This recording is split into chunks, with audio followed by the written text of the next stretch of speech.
Hello बच्चों, कैसे हैं आप लोग। आई होप कि आप लोग अच्छे होंगे और आप सबकी पढ़ाई भी अच्छी चल रही होगी। तो अभी हम लोग करने वाले हैं क्लास 10th मंथली एग्जामिनेशन, जो कि सितंबर में हुआ था 2024 सितंबर में। ठीक है, मैथमेटिक्स के ऑब्जेक्टिव क्वेश्चन को अभी हम लोग कर रहे हैं। ठीक है, जिसमें मैंने पिछली वीडियो में मैंने बता दिया था आपको क्वेश्चन नंबर 21 तक मैंने आपको समझा दिया था। ठीक है, और इस वीडियो में अभी हम लोग करने वाले हैं आगे क्वेश्चंस को। ठीक है, अगर आपने नहीं देखा पिछली वीडियो को तो देख लीजिएगा। ठीक है, चलिए। तो 22 नंबर क्वेश्चन में क्या कहता है कि बिंदुओं x1 y1 और x2 y2, यानी कि ये दो बिंदु है आपके पास। कह रहा है इसको मिलाने वाली रेखाखंड के मध्य बिंदु का भुज है, यानी कि एब्सिसा आपको निकालना है। ठीक है, देखो पहली चीज तो आपको ये समझना पड़ेगा कि एब्सिसा यानी कि भुज किसे कहते हैं। तो भुज कहते हैं एक्स कोऑर्डिनेट को। ठीक है, भुज कहते हैं एक्स कोऑर्डिनेट को, यानी कि एब्सिसा को।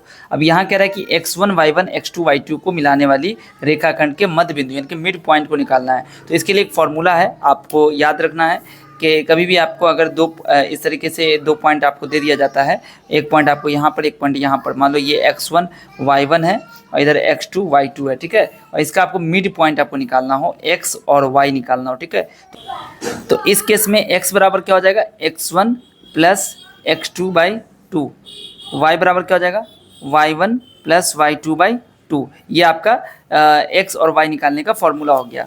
लेकिन यहाँ पर x1 y1 ही दिया हुआ है, x2 y2 ही दिया हुआ है। ठीक है, तो इसलिए हमारा जो आंसर होगा वो होगा x1 प्लस x2/2, यानी कि बी ऑप्शन सही हो जाएगा। ठीक है, अगर आपसे y कोऑर्डिनेट यानी कि ऑर्डिनेट बोला जाता, कोटि निकालने के लिए कहा जाता, तब आपको y1 प्लस y2/2 निकालते। ठीक है बच्चों, आपका जो यहाँ पर 23वां क्वेश्चन है, इसमें कहता है यदि बिंदुएं 1 2 0 0 और ए बी एक रैखिक हो, यानी कि कोलिनियर हो, ये 3 पॉइंट आपको दे दिया और कह रहा है कि अगर ये कोलिनियर हैं तो ए और बी के बीच में आपको रिलेशन निकालना है। कह रहा है कि ए बराबर बी होगा, या ए बराबर 2b होगा, या 2a बराबर b होगा, या इनमें से कोई नहीं होगा। ठीक है, तो कैसे करेंगे, देखो जब भी इस तरह का क्वेश्चन आए कि 3 पॉइंट आपको दे दिया जाए और कहा जाए कि ये कोलिनियर हैं, ठीक है, तो कोलिनियर अगर होगा तो इसका जो एरिया होगा, इनके त्रिभुज का जो एरिया होगा, 3 पॉइंट से त्रिभुज बनता है, तो त्रिभुज का एरिया जो है वो अगर 0 हो जाए तो आप समझेंगे कि कोलिनियर है। और जब कोलिनियर कह रहा है कि है, तो इसका मतलब कि इसका एरिया जब निकालेंगे तो 0 हो जाएगा, है ना। और अगर ये एरिया निकालोगे और अगर 0 नहीं हुआ तो समझो कि वो कोलिनियर नहीं है। तो इसी तरह से क्वेश्चन आता रहता है। तो यहाँ पर 3 आपको पॉइंट दे दिया है, आप ए बी सी मान लीजिए इसको, और एरिया निकालिएगा तो 0 आएगा ही आएगा। लेकिन यहाँ पर ए और बी है, इसलिए हम इसको कैसे बनाएंगे, देखिए यहाँ पर जो पॉइंट दिया गया है ना, इसको हम मान लेते हैं x1, और ये हमारा हो गया 1, और y1 जो है ये हमारा हो गया 2। उसी तरीके से हम x2 मानते हैं यहाँ पर 0 और y2 मानते हैं 0। ठीक है, और x3 को यहाँ मानते हैं a और y3 को मानते हैं b। ठीक है, अब एरिया ऑफ ट्रायंगल यानी कि त्रिभुज ABC, मान लो कि ये ए पॉइंट है, ये आपका बी है, ये आपका सी है। ठीक है, तो अगर ये 3 पॉइंट आपको दिया गया है और इसका आपको एरिया निकालना है, तो याद रखिए फॉर्मूला क्या है, 1/2, और इस तरीके से आपको बराबर ब्रैकेट देना है, और उसके बाद लिखना है x1, उसके बाद आपको लिखना है y2 माइनस y3। ठीक है, फिर आपको देना है प्लस, उसके बाद लिखना है x2। ठीक है, देखो यहाँ x1 लिखा था, अब क्या लिखा है x2, यहाँ y2 माइनस y3 किया था ना, अब यहाँ पर लिखना है आपको y3 माइनस y1। ओके, उसके बाद देखो x1 x2 लिख दिया, अब क्या लिखना है आपको, x3 लिखना है। ठीक है, और ब्रैकेट में देखो y2 y3 कर दिए, y3 y1 कर दिए, अब यहाँ पर लिखना है y1 माइनस y2। तो इस तरीके से आपको फॉर्मूला लिखना है। अब यहाँ पर आपको ये जो कंडीशन है, ये कहता है कि ए बी सी कोलिनियर है, कोलिनियर होगा तो इसका मतलब एरिया जो है वो 0 हो जाएगा। ठीक है, ये आपको 0 रख देना है। ठीक है, अब इसके बाद देखो क्या करोगे, 1/2, x1 कितना है आपका 1, तो 1 पुट कर दीजिए, y2 कितना है आपके पास 0 माइनस y3 कितना है आपके पास b, ओके, प्लस x2 कितना है आपके पास, तो 0 इंटू y3 कितना है आपके पास, तो ये है आपके पास b, माइनस y1 कितना है आपके पास, तो 2, तो 2 लिख दीजिए, प्लस x3 कितना है a, और y1 माइनस y2 करेंगे तो y1 कितना है 2 और y2 कितना है 0, ये आपका 0 हो जाएगा। देखो ये वाला पार्ट तो आपका 0 हो जाएगा, 0 से मल्टीप्लाई हो रहा है, और यहाँ 0 में से b माइनस करें तो माइनस b हो जाएगा, इनके माइनस b हो गया यहाँ पर। ठीक है, और ये हो जाएगा 2a, यहाँ 2a हो जाएगा, 2 में से 0 माइनस करें तो 2 हो जाएगा, और 2 को a से गुना करें तो 2a हो गया, बाई 2 बराबर 0। ठीक है, यहाँ तक तो क्लियर हो गया होगा आप लोग को। अब देखो माइनस बी प्लस 2a बराबर क्या हो जाएगा 0, तो 2a बराबर क्या हो जाएगा b, यानी कि b बराबर क्या हो गया 2a। अब यहाँ से आप देख लीजिए क्या है, यहाँ पर 2a बराबर b है, ठीक है, और यहाँ पर आपका 2a बराबर b, यानी कि ऑप्शन नंबर सी जो होगा वो आपका सही ऑप्शन होगा, ठीक है।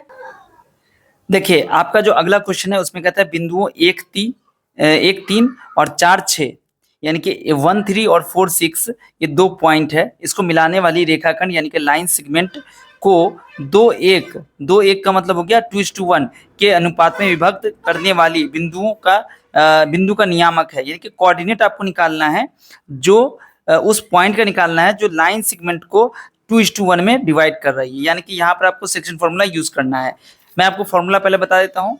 देखिए फॉर्मूला क्या है आपका कि अगर कोई लाइन है जिसका कोऑर्डिनेट आपको पता है, ठीक है, यानी कि कोई लाइन आपके पास दी हुई है, सपोज दैट मैं यहाँ पर एक लाइन ड्रॉ करता हूँ, ठीक है, और इसका जो कोऑर्डिनेट है वो है x1 y1 और इसका जो कोऑर्डिनेट है ये x2 y2, ठीक है, और कोई पॉइंट है जो इसको किसी रेशियो में यानी कि m1 m2 के अनुपात में इसको डिवाइड कर रहा है, तो ये जो x और y है ना, इसका कोऑर्डिनेट क्या होगा, तो इसका कोऑर्डिनेट जो होता है आप अपनी किताब में भी देख सकते हैं, आपके सामने फॉर्मूला होगा, ठीक है। फॉर्मूला क्या है, सेक्शन फॉर्मूला क्या है, सेक्शन फॉर्मूला में x की वैल्यू होती है m1 x2 plus m2 x1 by m1 plus m2, ये होता है x, और y जो होता है ये होता है m1 y2 plus m2 y1 by m1 plus m2, ये होता है y, यानी कि अगर आप कोऑर्डिनेट सिस्टम में जो लिखते हैं तो ये हो गया x, ये हो गया y।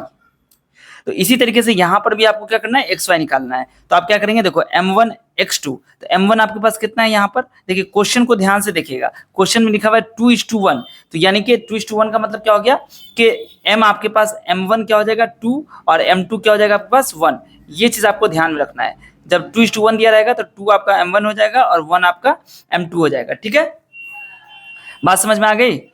m1 बराबर 2 m बराबर 1, और यहाँ पर x2 वगैरह क्या है तो वो भी लिख लीजिए आप, अगर आप बुक आप क्वेश्चन आपके सामने होगा तो देखिएगा कि यहाँ पर जो ये दिया हुआ है ये दिया आपका 1,3 और ये आपका दिया हुआ है 4,6, अब समझ में आ जाएगा, x2 4 है, y2 6 है, x1 1 है और y1, तो इस तरीके से जब हम सेट करेंगे इसको जहां जहां पे इसकी वैल्यू दी गई है तो आप सेट करके देखिएगा, तो यहाँ पे क्या आ जाएगा 2:4 प्लस 1:1 बाई 2 + 1, और इधर हो जाएगा क्या हो जाएगा इधर, तो इधर हो जाएगा 2 × 6 y2 आपका कितना है 6 है, देखिए मैं सब बस वैल्यू ही पुट कर रहा हूँ, m2 आपका 1 है इंटू y1 कितना है, तो y1 आपके पास 3 है, बाई फिर से वही काम करेंगे 2 + 1 कर देंगे, ठीक है। अब इसको सॉल्व कीजिएगा, आपका आंसर आ जाएगा, क्या हो जाएगा, तो देखो 4 दूनी 8 और 1 इकाई 1, तो 8 1 9 बटा कितना हो गया 3, और इधर देखो 6 दूनी 12 और 3 इकाई 3, तो 12 3 15 हो गया, 15/3 हो जाएगा। अब ये कटेगा 3 3 9 और 3 5 15, यानी कि आपका जो आंसर हो गया वो गया 3,5, यानी कि ऑप्शन आप देखिए इसमें से कौन सा सही है, तो इसमें आपका ऑप्शन जो है वो ऑप्शन नंबर बी जो है वो आपका सही है, 3 और 5, ये ऑप्शन आपका सही है, ऑप्शन नंबर बी। 25वां क्वेश्चन देखते हैं। 25वां क्वेश्चन कहता है कि यहाँ पर 1 2 3 पॉइंट दिया हुआ है, कह रहा है शीर्षों वाले त्रिभुज की परिमिति निकालना है, यानी कि पेरीमीटर निकालना है आपको, ठीक है। देखिए तो इस क्वेश्चन को हम बनाने के लिए हम डिस्टेंस फॉर्मूला भी यूज कर सकते हैं, ठीक है, परिमिति निकालना है, लेकिन थोड़ा सा आपको यहाँ पर थोड़ा सा शॉर्टकट बनाना है। कैसे बनाना है, देखिए सबसे पहले तो हम यहाँ पर एक जो एक्स वाई प्लेन है वो हम यहाँ पर ड्रॉ करते हैं, कार्टेशियन प्लेन, जिसमें आपका ये एक्स एक्सिस होता है, ये वाई एक्सिस होता है। देखिए 0,12 है, पहला जो है 0,12 है, यानी कि 0x है और y 12 है।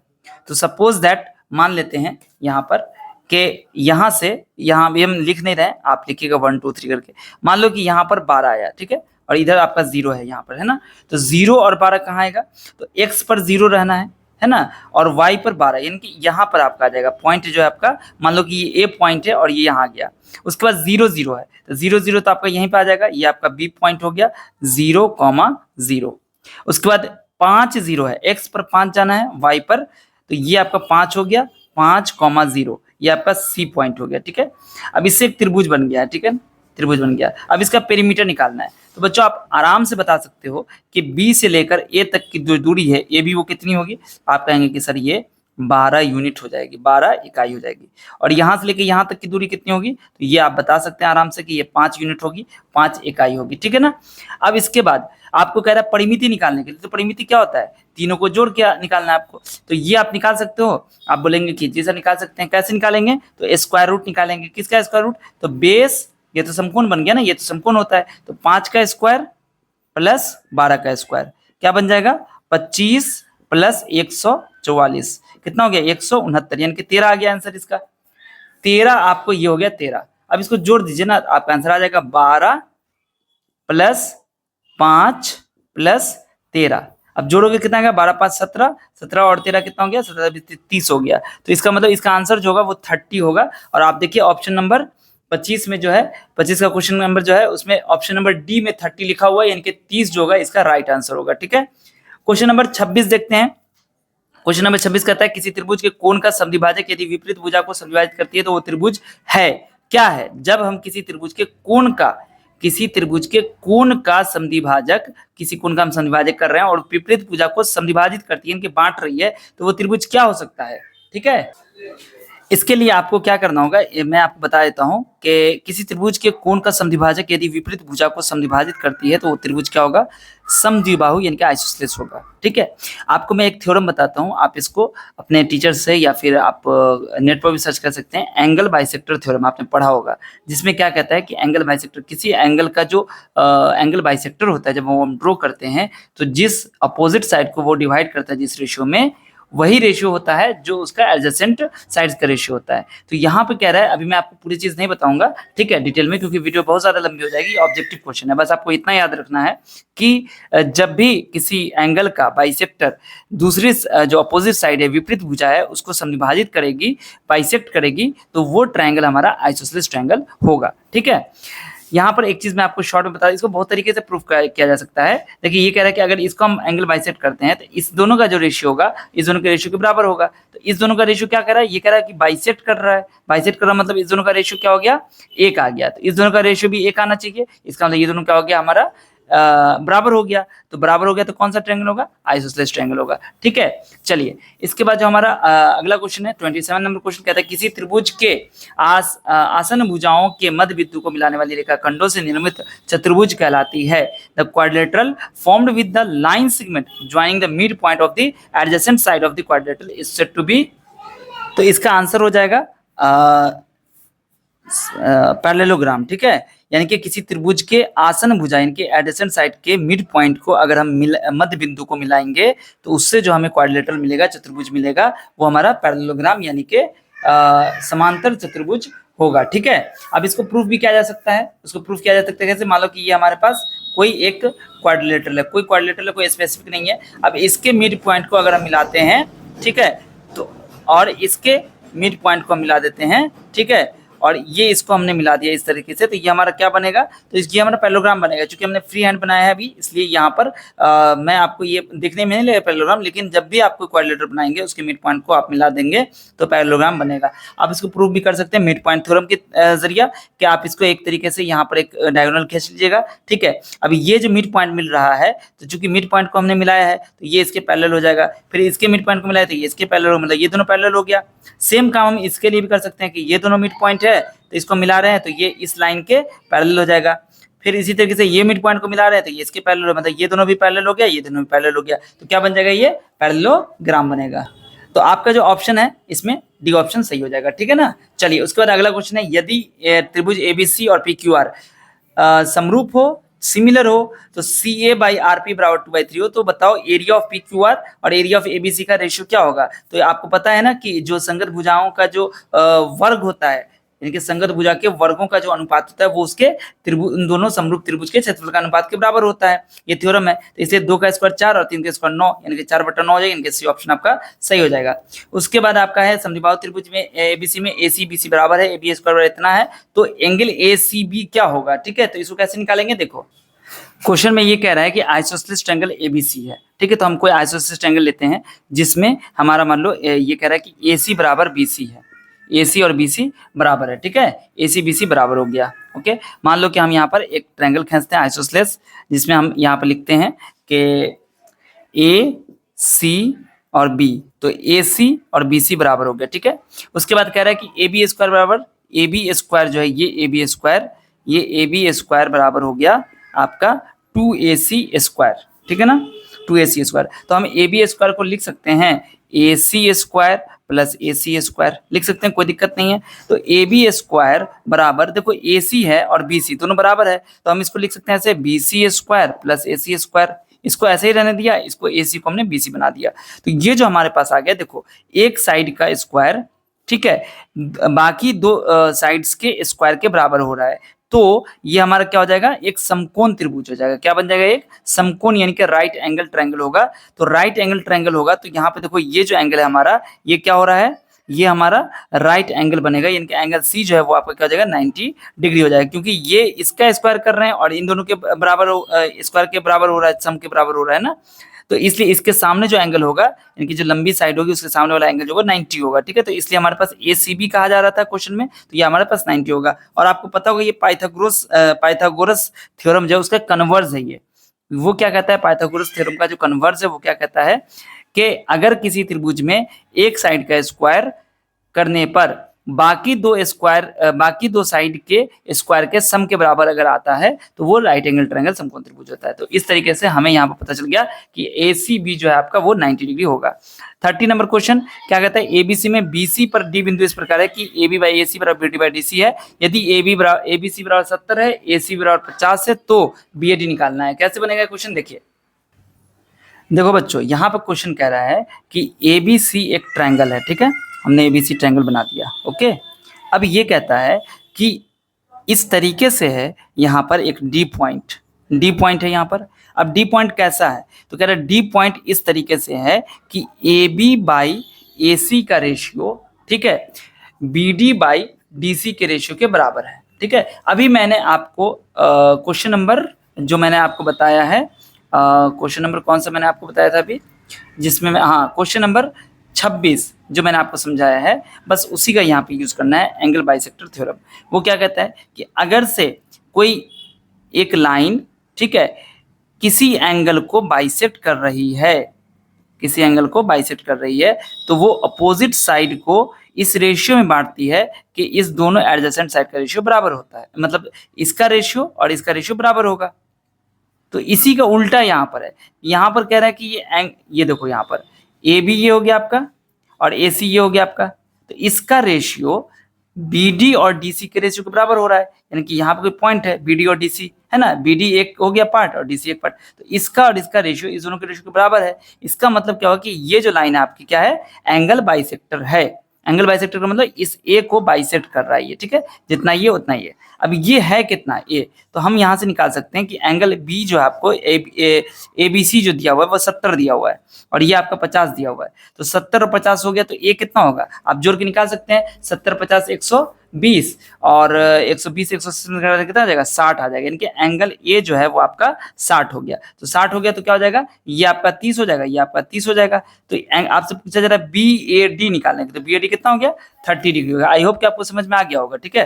तो BAD आपको 30 डिग्री पर टिक लगा देना है, ठीक है, यही आपका क्या हो जाएगा, आंसर हो जाएगा, ठीक है ना। इसमें कोई भी नई बात नहीं थी, एंगल बाइसेक्टर थ्योरम आपने पढ़ा है, आपको समझ में आया होगा, अगर तो आप इसको बहुत अच्छे समझ गए होंगे, ठीक है। बस थ्योरम मैंने आपको समझा दिया है, अगर नहीं भी आ रहा था तो आपको अब पता चल गया है, आप इसका यूज कर सकते हैं आगे बनाने में। कुछ नहीं, ऑप्शन नंबर A इसका सही है। अगली वीडियो में हम इसका सेक्शन B करेंगे, ठीक है। आपको वीडियो कैसी लगी है, आपको अगर कुछ समझ में आया है, कोई चीज़ अगर आपको सीखने को मिली है, तो वीडियो को लाइक कर दीजिएगा, अपने सभी दोस्तों के साथ शेयर कर दीजिएगा, और चैनल पर नए हैं तो चैनल को सब्सक्राइब जरूर कर लीजिएगा, ठीक है। और मिलता हूँ आपसे फिर अगली वीडियो में, तब तक आप सब अपना ढेर सारा ख्याल रखिए। वीडियो देखने के लिए आपसे बच्चों का बहुत बहुत शुक्रिया।